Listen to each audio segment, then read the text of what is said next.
So when we say item difficulty, it is often referred as a p-value. So yung difficulty index, so ginaka-calculate nito is yung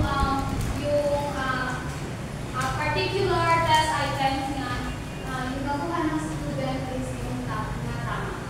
So a higher p-value, which is yung higher p-value na 0.81 to 1. If yung p-value niya is closer to 1, which means yung difficulty index niya is easy. So kapag naman yung p-value is closer to 0, it means difficult. So I have the assessment. So dito sa pre-assessment ko, nagbigay ako ng situation and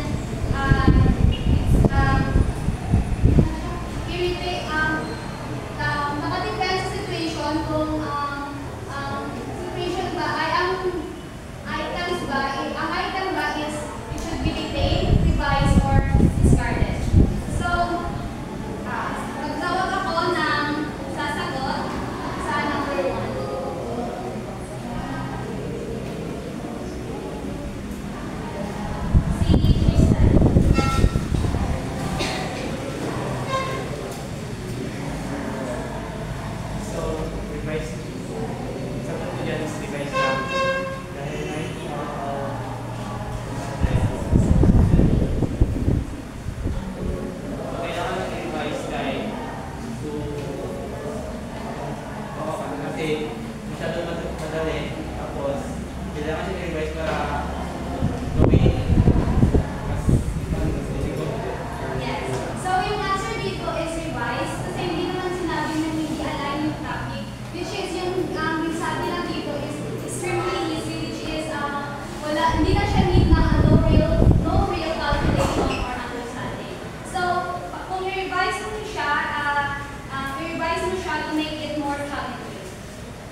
Revise din. Kasi na-mention siya na yung question is relevant naman or aligned naman sa output field. But then the wording is bad and confusing. Meaning, you just need to revise the wording of the question. Yes. So, yung answer dito is i-revise siya. I-revise siya to make yung question is klaro siya, hindi siya like nagagamit siya sa important words. So, number 3. Si Brian.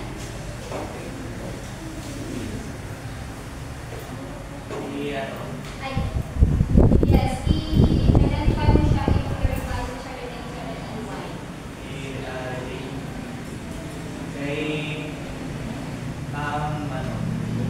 Ang result is normal lang. So, meaning balance yung paggawa ng test na hindi pa siya naglalakad yung mga students. And hindi pa siya naglalakad. So, yes. I-rate lang siya because yung difficulty index dito, it is 0.55, which is naka-align siya sa moderate difficulty. So, number 4.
go back to that slide that we just discussed. So for option multiple choice test, ang kanyang ideal difficulty level nasa ayan, like how would you describe yung ideal difficulty level dapat ng for option multiple choice? Easy siya, ma'am. Okay, 0.74 can be interpreted as an easy item. Okay, so ideally, easy items dapat ang 4 options. How about binary? Kapag binary naman, ma'am, is 50%. Ayan po, ma'am. 0.85%. Kasi yung malaki yung posibilidad na tag-na yung mag-guess ng yun ng answer, ma'am. Okay, so anong difficulty level? Very easy po. Very easy ang 0.85. Kapag constructed response naman, moderately difficult. Tandaan namin class ha, one of the things that you need to really memorize yung interpretation ng values. Okay?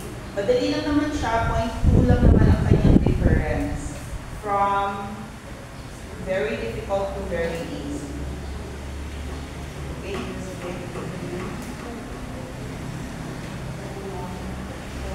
So, dito naman is yung, contextualize yung treatment na, contextualize yung difficulty index ng treatment from between the criterion reference and the norm reference. So,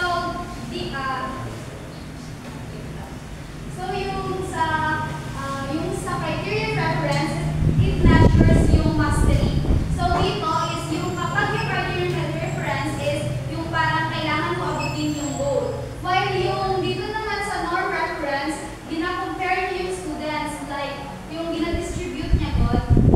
So, just like this, use difficulty index. So, it helps find which items align with the standards. So, when we say standard, kailangan may mastery ka. So, yun, sa example, 5 students identify the parts of a plant cell. So, dito sa criterion, need natin ng mastery. Well, dito naman sa norm reference, like, gina-compare niya kung sino mas best, like, high or low na students. So, sa interpretation, Wait lang, Ma'am Julia. Na-discuss na ba ito sa video? You can do questioning instead of re-lecturing. Like, I want us to focus on the interpretation.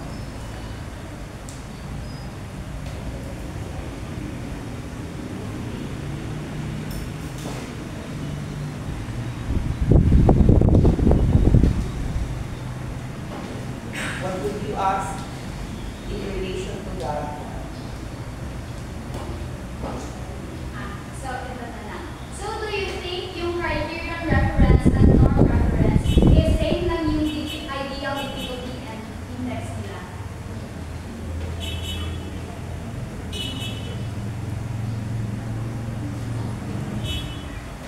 Sige, magtawag ako.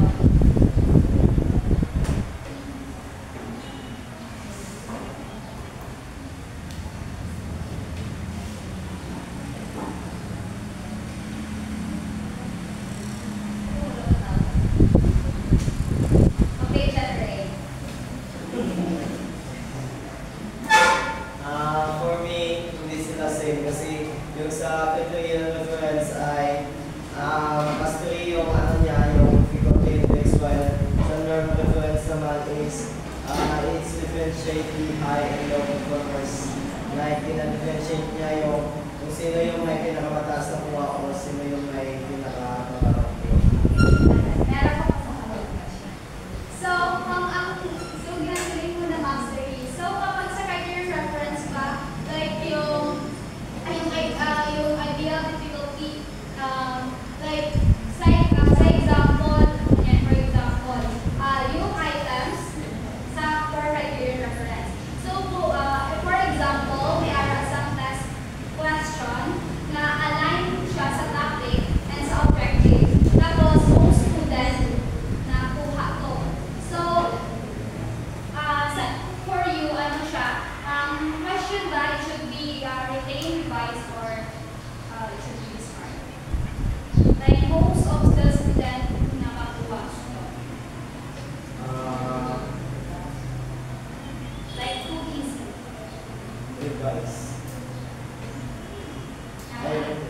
strength pala.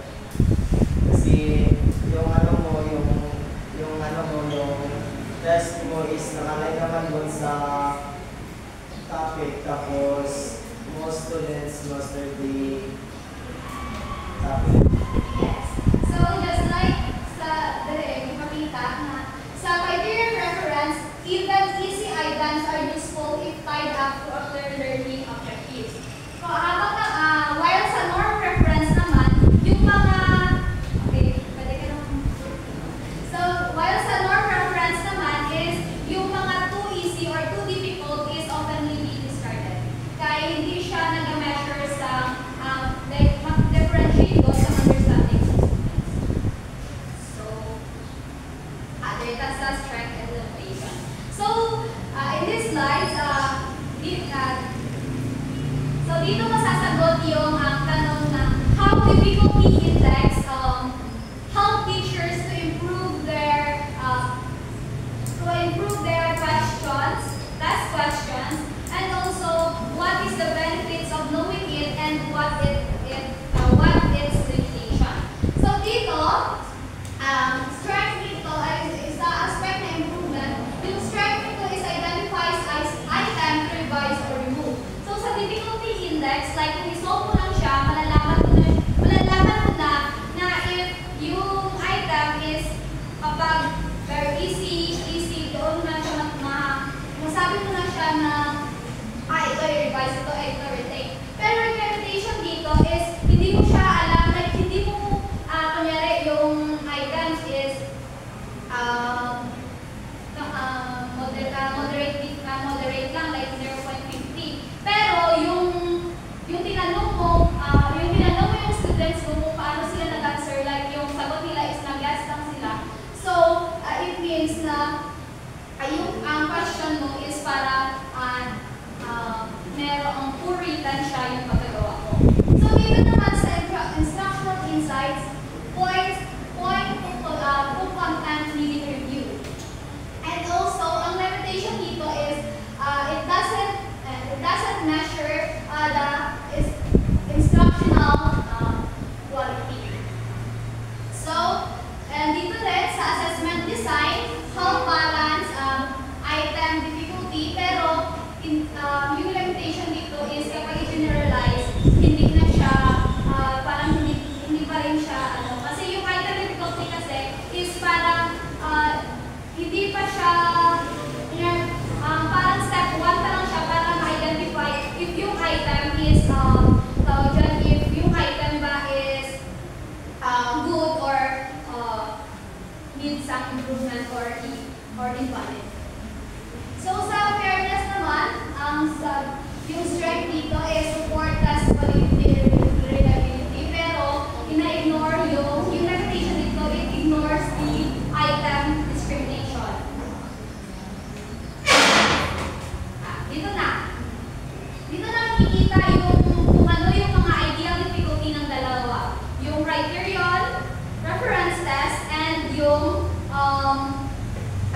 yung norm reference test. So, sa criterion reference test, yung ideal range dito is 0.70 to 100 because the goal is most students to master the learning of the objectives. So, dito, kaya 0.70 kasi ina-accept ng criterion reference yung kahit na yung difficulty index is easy kasi basta align lang siya sa objective. So it means na master na ng students. So dito naman sa norm reference. So sa norm reference is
Okay, it's almost time. Okay. Ay, sa last na lang na, ano. Okay. So, Miss ko ay, subekan.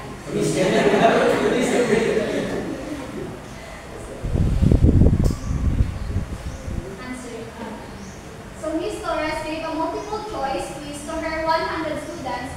One item had a difficulty index of 0.19, which made it seem like a very easy question.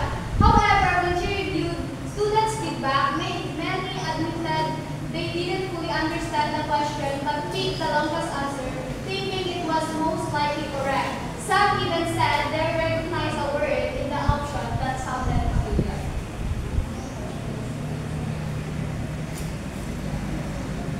So, ano yung ano?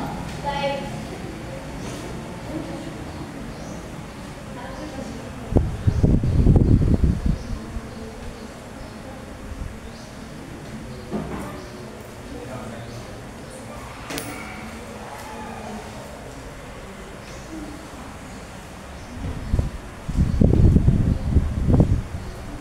so, should Miss Torres consider this item valid based on solely on its high difficulty index?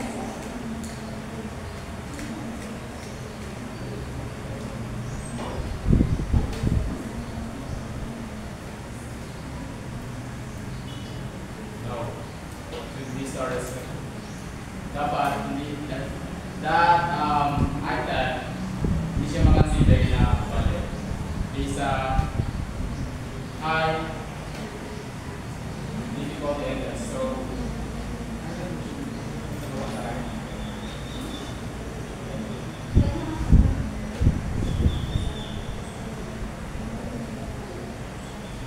Sige ako na siya. So, with this, so based on that situation, it's not really an easy question. Because when we add the computer difficulty index will tell easy. So just like what I said earlier, na hindi lang siya sa difficulty index na sa solve makita. So,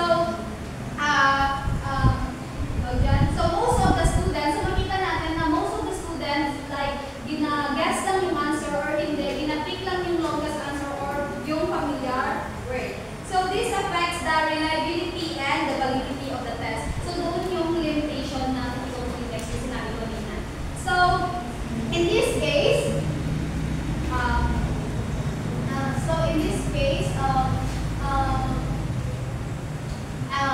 yung si Miss Torres is dapat yung question niya is siguro yung question niya is poorly written kaya hindi naintindihan kaya hindi siya i-revise. Okay, sige. So, let's end here. Anong klaseng review ang makikita natin dyan sa examples?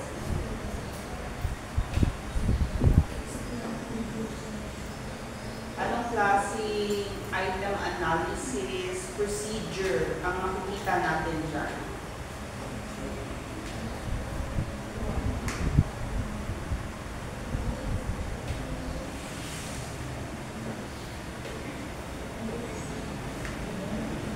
Quantitative, qualitative. Quantitative.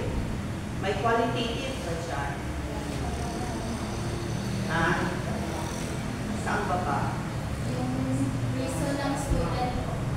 Okay. Dyan sa whoever she reviewed students' feedback, many admitted they didn't fully understand it. That one is under qualitative review. Student review. That's an example of student review. Alright? So, merong qualitative, meron din quantitative na review. Alright? What was my question again?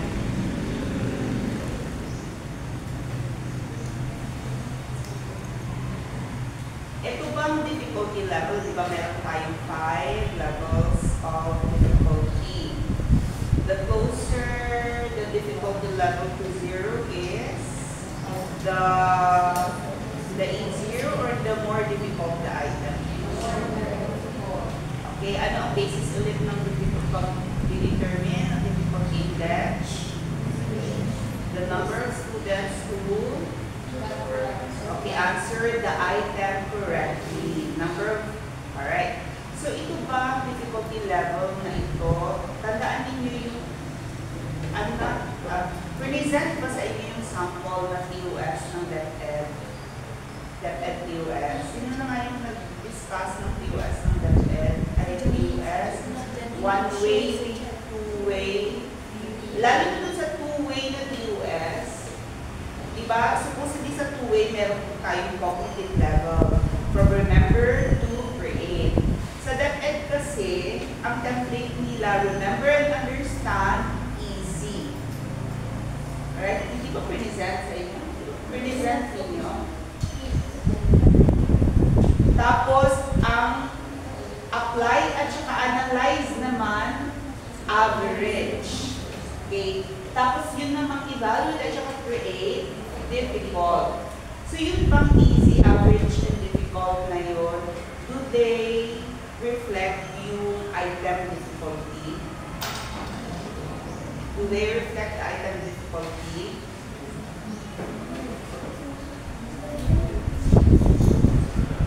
Ang mga remember at saka understand questions ba ay easy items based on our discussion now?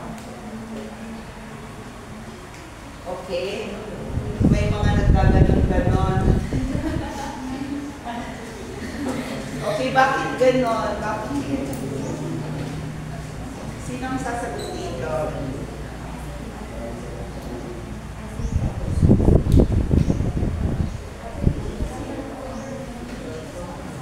Si Jaya daw. Jaya? Let's answer. Wala siyang sagot. Wala na siyang sagot.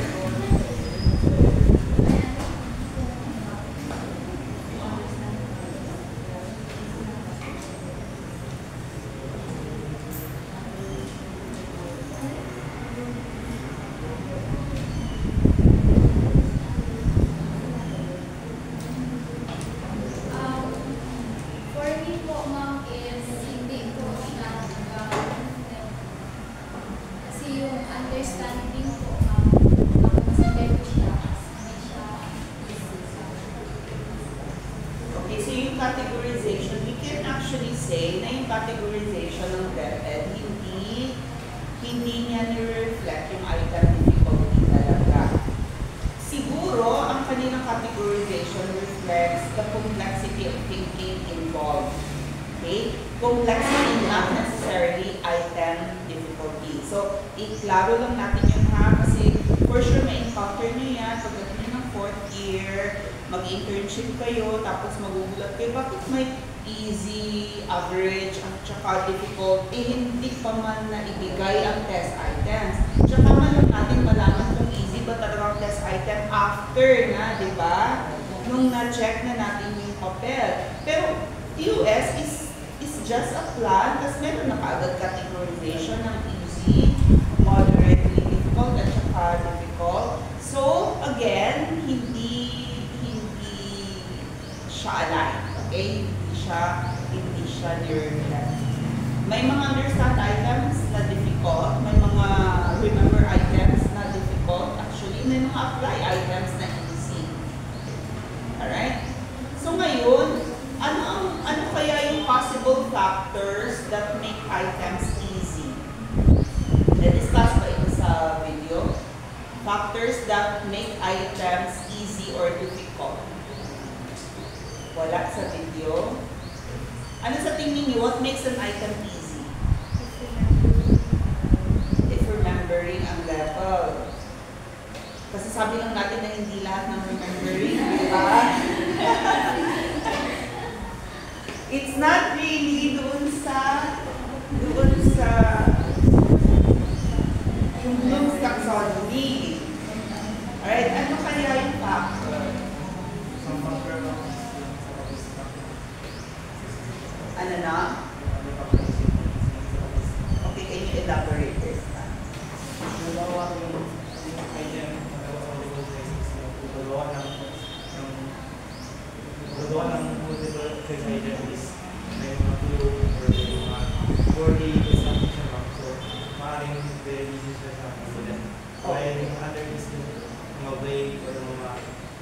yung confusing ng mga parang mabilis sa tubo. Okay, that's right. Yung pag-construct natin can contribute to item difficulty. May clue ka, so kahit na hindi niya naaral, nakuha niya ng tama.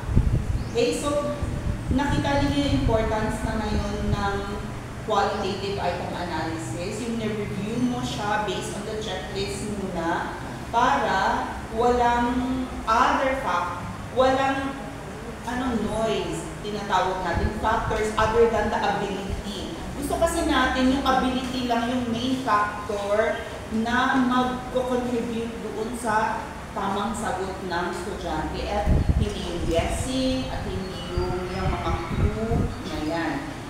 Right? Kung pwede rin na masyadong obvious yung na, di ba yung distractors natin, sabi natin, yung ibang distractor natin masyadong obvious na mali.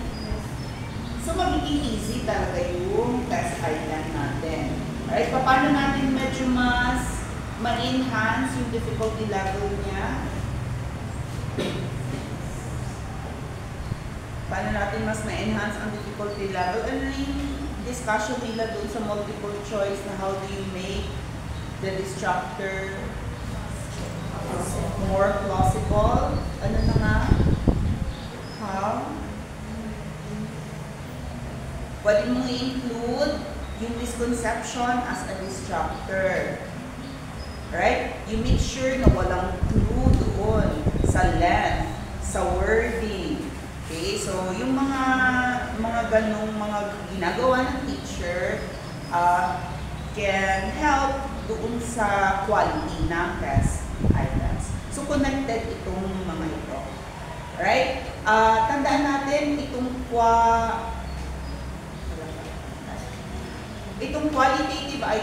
quantitative item analysis actually